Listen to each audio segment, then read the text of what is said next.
માંડવીના ખેતરો ભર ઉનાળે બેટમાં ફેરવાયા. નર્મદા કેનાલમાં મોટું ગાબડું પડતા ખેડૂતોને નુકસાન. કચ્છની જીવાદોરી સમાન નર્મદા કેનાલમાં વધુ એક વખત ગાબડું પડતા ખેડૂતોના ખેતરોમાં ભર ઉનાળે જળબંબાકારની સ્થિતિ સર્જાઈ. જિલ્લાના અલગ અલગ વિસ્તારમાંથી પસાર થતી નર્મદા બ્રાન્ચ કેનાલ અને પેટા કેનાલમાં અવારનવાર ગાબડું પડવાની ઘટના સમયાંતરે બનતી રહે છે, જેને લઈ કેનાલ નિર્માણમાં વ્યાપક ગેરરીતિ થઈ હોવાના આક્ષેપો પણ ઉઠતા રહે છે. આ દરમિયાન માંડવી તાલુકાના નાની ખાખર અને મોટી ખાખર ગામ વચ્ચેના વિસ્તારમાંથી પસાર થતી નર્મદા કેનાલમાં મસ્ત મોટું ગાબડું પડ્યું. કેનાલમાં ગાબડું પડ્યા બાદના આ દ્રશ્યો ખેડૂતો માટે ઊંઘ ઉડાડનારા છે. દ્રશ્યોમાં જોઈ શકાય છે કે નર્મદાના ધસમસતા પાણી નહેરમાં વહી રહ્યા છે અને એક સાઈડમાં મસ્ત મોટું ગાબડું પડતા પાણી એ તરફ વળી ગયું. પાણીનો પ્રવાહ ગાવડા તરફ વળતા કેનાલમાં જાણે કે નાળું બનાવ્યું હોય એવા દ્રશ્યો સર્જાયા. કેનાલની દિવાલ તોડીને ધસમસતા પાણી ખેડૂતોના ખેતરોમાં ફરી વળ્યા. પાણીનો પ્રવાહ ખેતરો તરફ વળતા ખેડૂતોને મોટા પાયે નુકસાન સહન કરવાનો વારો આવ્યો. એક તરફ ભર ઉનાળે પાણીની તંગી છે તો બીજી તરફ નર્મદા કેનાલમાં ગાબડા પડતા પાણી વેડફાઈ રહ્યું છે. તંત્રની બેદરકારીને કારણે પુષ્કળ પ્રમાણમાં પાણીનો વ્યય થયો અને આ પાણીએ ખેડૂતોના ખેતરમાં પાયમાલી નોંધરી એ અલગ. આ તરફ શામળાજીના કાંઠા વિસ્તારમાં પાણીની તંગી, લોકોએ નદીમાં બેસી રામધૂન કરી પાણીની માંગ કરી.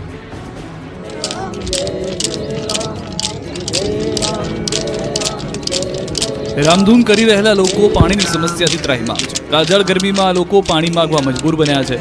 મેશ્વો ડેમમાંથી નદીમાં પાણી છોડવામાં આવે તેવી માંગ કાંઠા વિસ્તારના લોકો કરી રહ્યા છે. હજુ તો ઉનાળાનો માંડ પ્રારંભ થયો છે. ગરમીનો પારો ધીમે ધીમે 40 ડિગ્રીને પાર થવા માંડ્યો છે. તેવામાં શામળાજી મેશ્વો ડેમ નદી કાંઠાના ગામોમાં પાણીનો પોકાર ઉઠ્યો. મેશ્વો ડેમ નદી કાંઠાના શામળાજી, શામળપુર, ખારી, મેરવાડા, સુનોક સહિતના 15થી વધુ ગામોમાં ઉનાળાની શરૂઆતમાં જ કુવા બોરના જળસ્તર ઊંડા જતા રહેતા પાણીની તંગી સર્જાય છે. આ વિસ્તારના ગામોમાં હાલ પશુઓ માટે પીવાના પાણીની તેમજ વાપરવા માટેની પાણીની સમસ્યા ઊભી થઈ છે, જેથી લોકો પરેશાન બન્યા છે અને પાણી છોડવાની માંગ સાથે નદીમાં બેસી રામધૂન કરવા મજબૂર બન્યા. ખાસ કરીને ચોમાસામાં નદીમાં પાણી આવ્યું હતું, ત્યારબાદ ડેમમાંથી આજ દિન સુધી એક પણ વાર પાણી છોડવામાં નહીં આવતા હાલ મેશ્વો નદી સૂકી ભટ્ટ વેરાન ભાસી રહી છે. નદીમાં ક્યાંય પણ દૂર દૂર સુધી પાણી જોવા નહીં મળતા મૂંગા પશુઓ પાણી વગર તરસ છીપાવા જ્યાં ત્યાં ભટકી રહ્યા છે. ઉનાળાની શરૂઆતમાં જ આવી સ્થિતિ છે, ત્યાં આગામી દિવસોમાં પીવાનું પાણી ક્યાંથી લાવવું એ સૌથી મોટો પ્રશ્ન બની રહે છે. જો કે ખેડૂતો કહી રહ્યા છે કે આવા દિવસો આવે એ પહેલા મેશ્વો નદીમાંથી પાણી છોડવામાં આવે, જેથી કેટલાય ગામના લોકોને રાહત મળે. ઉનાળો આવતા જ તળાવ થઈ ગયા છે તળિયા ઝાટક. લુણાવાડા પંથકના લોકો ત્રાહિમામ. પ્રાથમિક સુવિધાઓ ન હોવાથી મહીસાગરના લુણાવાડા પંથકના સ્થાનિકો ધુઆપુઆ થયા. લુણાવાડાના ઉંદરા વિસ્તારના રહીશોમાં ભારે નારાજગી છવાઈ. ખાસ કરીને કાળઝાળ ગરમીના સમયમાં પાણીનો વિકટ પ્રશ્ન સર્જાય છે. તેમ છતાં તંત્રના બહેરા કાને આ લોકોની સમસ્યા અથડાતી નથી. વિરણિયા ગામે ઉનાળાના સમયમાં છેલ્લા 10 વર્ષથી લોકો પારાવાર મુશ્કેલીનો સામનો કરી રહ્યા છે. આખરે કંટાળીને લોકોએ આ વખતે ચૂંટણી બહિષ્કારનો નિર્ણય કર્યો.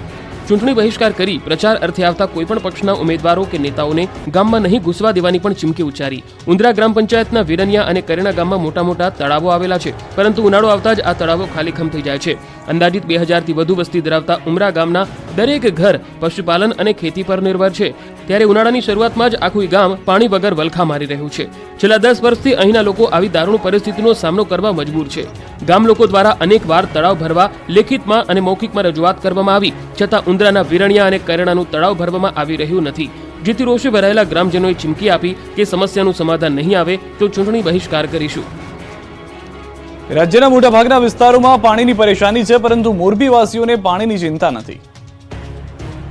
ઉનાળાની ભીષણ ગરમીમાં ભલભલા ડેમ તળિયા ઝાટક થઈ જાય. ઉનાળાના અંતમાં તો પાણીની રીતસરની તંગી સર્જાય, પરંતુ મોરબીવાસીઓ હાલ પાણીની ચિંતામાંથી મુક્ત છે, કારણ કે મોરબીના લાખો લોકોનો જીવાદોરી સમાન મહાકાય મચ્છુ 2 ડેમ હાલ તેની કેપેસિટીથી 36% ભરેલો છે. કાળઝાળ ગરમી વચ્ચે શરૂ થઈ ચૂકેલી અત્યારની પરિસ્થિતિમાં આ ડેમમાં પૂરતું પાણી છે, જેથી હાલ પાણીની કોઈ અછત સર્જાશે એવું લાગતું નથી. આ તરફ સેક્શન ઓફિસરે જણાવ્યું કે મચ્છુ 2 ડેમમાં પાણીની કોઈ અછત થવાની નથી, કારણ કે ગત ચોમાસામાં વરસાદ સારો હોવાને કારણે ઉપરવાસમાંના જળાશયોએ મચ્છુ 2 છલકાવી દીધો હતો. હાલમાં મચ્છુ 2 ડેમમાંથી સિંચાઈનું પાણી આપવામાં આવતું નથી, કારણ કે ઉનાળામાં સિંચાઈ માટે પાણી આપવાનું હાલ કોઈ આયોજન નથી, જેથી હાલમાં માત્ર જળાશયમાંથી લોકોને પીવા માટે પાણી પૂરું પાડવામાં આવી રહ્યું છે. જ્યારે બીજી તરફ નર્મદાની મોરબી બ્રાન્ચ કેનાલમાંથી 300 ક્યુસેક જેટલી આવક મચ્છુ 2 ડેમમાં ચાલુ છે. બીજી બાજુ સૌની યોજના હેઠળ 290 ક્યુસેક પાણીની જ આવક છે. તેમ છતાં હજુ પણ મચ્છુ 2 ડેમમાં પાણીનો પૂરતો જથ્થો છે. મચ્છુ 2 ડેમ જળાશયના અધિકારીઓના જણાવ્યા મુજબ ઉનાળામાં મોરબીના લોકોને પાણીની ચિંતા કરવાની જરૂર નથી. આગામી દિવસોમાં પણ પૂરતા પ્રમાણમાં પાણી મળી રહેશે અને આગામી ચોમાસા સુધી પાણી નહીં ખૂટે એવો દાવો છે. ક્ષત્રિયોના વિરોધ વચ્ચે રૂપાલાનો જોરશોરથી પ્રચાર, ખુલ્લી જીપમાં પરસોત્તમ રૂપાલાનો ચૂંટણી પ્રચાર. રાજકોટમાં ભાજપના ઉમેદવાર પરસોત્તમ રૂપાલાએ જોરશોરથી પ્રચાર શરૂ કર્યો છે. ખુલ્લી જીપમાં પરસોત્તમ રૂપાલા પ્રચાર કરતા જોવા મળ્યા. શહેરના વોર્ડ નંબર 1માં ભાજપે રોડ શોનું આયોજન કર્યું હતું, જેમાં પરસોત્તમ રૂપાલાએ ખુલ્લી જીપમાં સવાર થઈને પ્રચાર કર્યો અને લોકોનું અભિવાદન ઝીલ્યું. પરસોત્તમ રૂપાલાએ રાજકોટમાં ગંગેશ્વર મહાદેવ તેમજ હનુમાન મઢી ચોક પાસેના હનુમાનજીના મંદિરે દર્શન કરી પોતાના ચૂંટણી પ્રચારનો પ્રારંભ કર્યો હતો. રૂપાલાએ આ પહેલા ગંગેશ્વર મહાદેવ મંદિરમાં મહાદેવના દર્શન કર્યા હતા, પછી ખુલ્લી જીપમાં પ્રચારમાં નીકળ્યા હતા.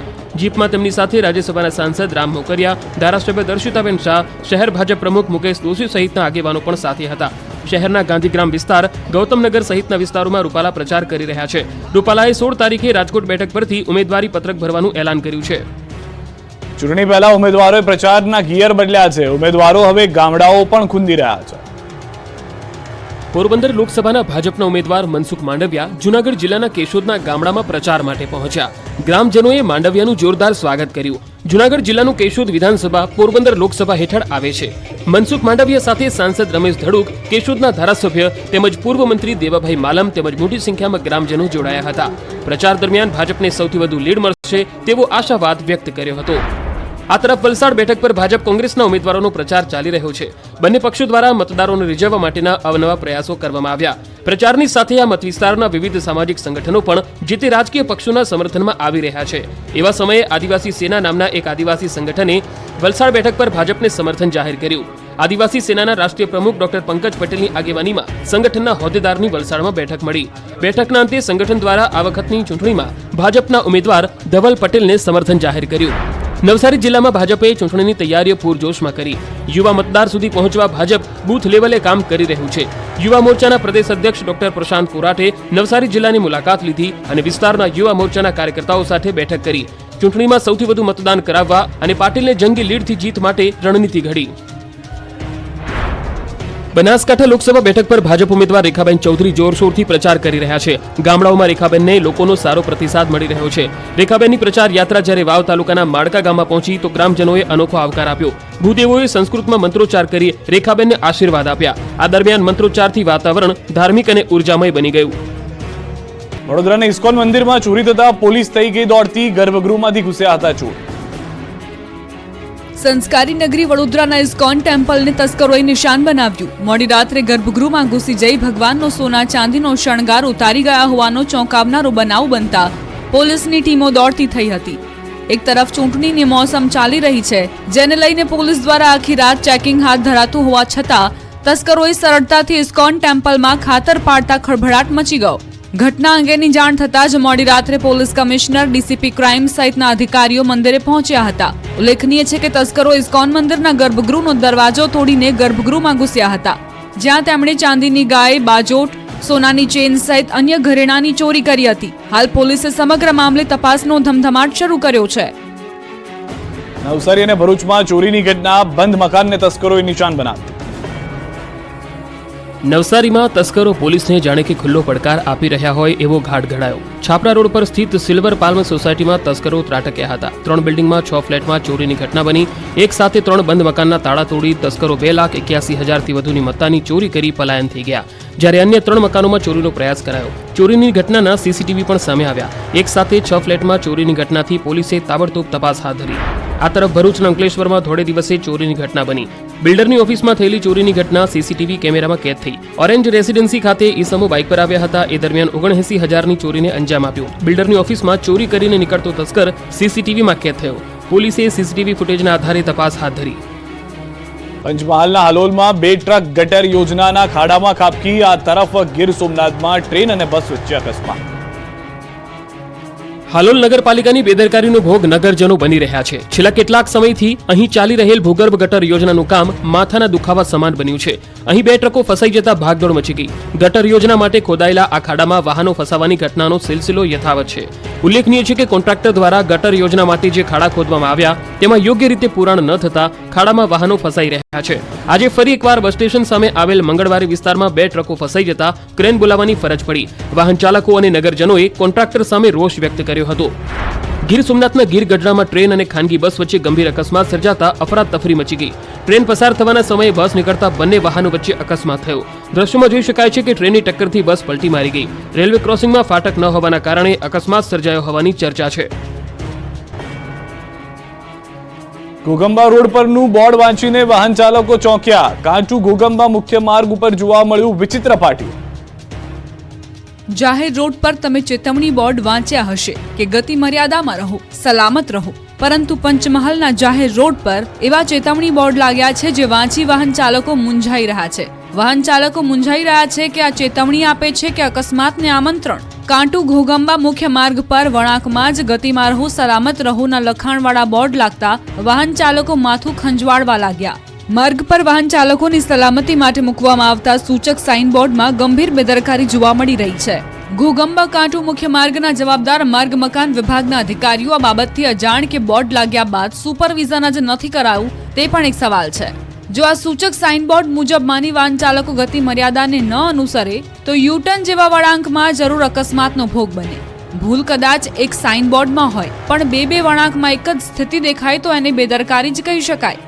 આરટીઓમાં લર્નિંગ લાયસન્સ મેળવતા અરજદારોની પરીક્ષામાં પણ માર્ગ ઉપર મૂકવામાં આવતા સૂચક સંજ્ઞાની નિશાની અંગે જ પ્રશ્નો પૂછવામાં આવે છે. ત્યારે અહીં મૂકવામાં આવેલા ચેતવણીના બોર્ડ ચર્ચાનો વિષય બન્યા છે.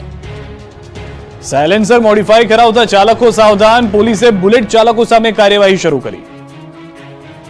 રસ્તા પર બુલેટના ભડાકા બોલાવ્યા તો આવી બનશે. ટ્રાફિક પોલીસે બુલેટ ચાલકો સામે કાર્યવાહી શરૂ કરતા બુલેટ ચાલકોમાં ખળભળાટ મચી ગયો. વડોદરા જિલ્લામાં ટ્રાફિક પોલીસે શહેરના બુલેટ રાજાઓ પર તવાઈ બોલાવી હતી.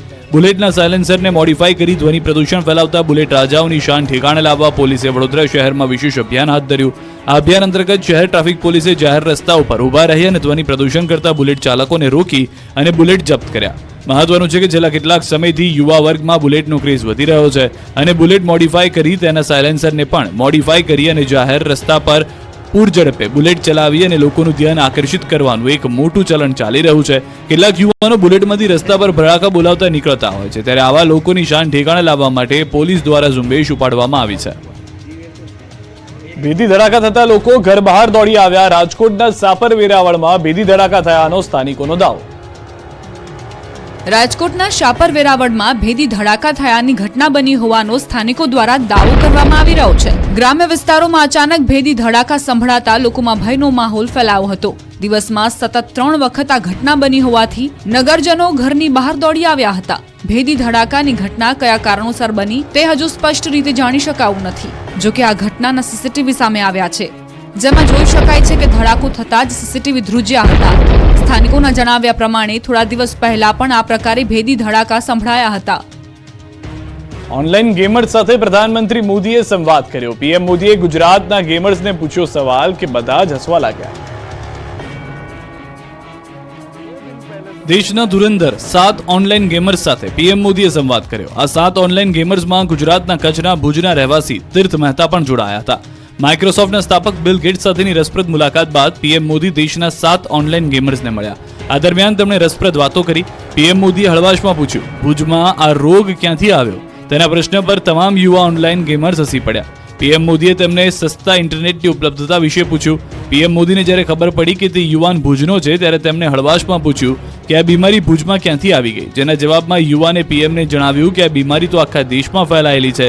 આ પહેલા પીએમ મોદીએ તમામ ઓનલાઈન ગેમર્સનો પરિચય અને ઓનલાઈન ગેમિંગમાં ઇન્ટરેસ્ટ અંગે પણ પૂછ્યું હતું. ચૂંટણી દરમિયાન સરહદો પર ચેકિંગ મજબૂત કરાયું તો અમદાવાદમાં પણ ચૂંટણી તંત્રએ એક્શન પ્લાન ઘડ્યો.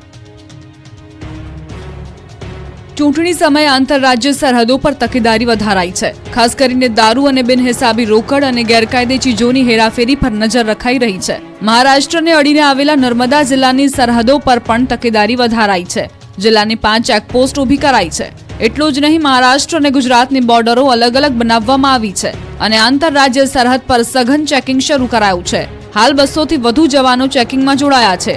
મહત્વનું છે કે આ મહિનામાં સતત ચેકિંગ કરતા 2 મોટા ટ્રક, નાની ગાડીઓ સહિત લાખોનો વિદેશી દારૂનો જથ્થો ઝડપી પાડવામાં નર્મદા પોલીસ સફળ રહી. હાલમાં જિલ્લામાં 20 થી વધુ ચેકિંગ પોઈન્ટ ઊભા કરવામાં આવ્યા છે. ચૂંટણી દરમિયાન ગેરકાયદેસર નાણાકીય લેવડ દેવડ અટકાવવા અમદાવાદમાં પણ ચૂંટણી પ્રશાસન એલર્ટ થયું. ફ્રી અને ફેર ઇલેક્શન યોજાય તે માટે ચૂંટણી તંત્ર દ્વારા સ્ટેટિક સર્વેલન્સ ટીમની રચના કરવામાં આવી છે, જેમાં 85 ટીમો કાર્યરત કરાઈ છે.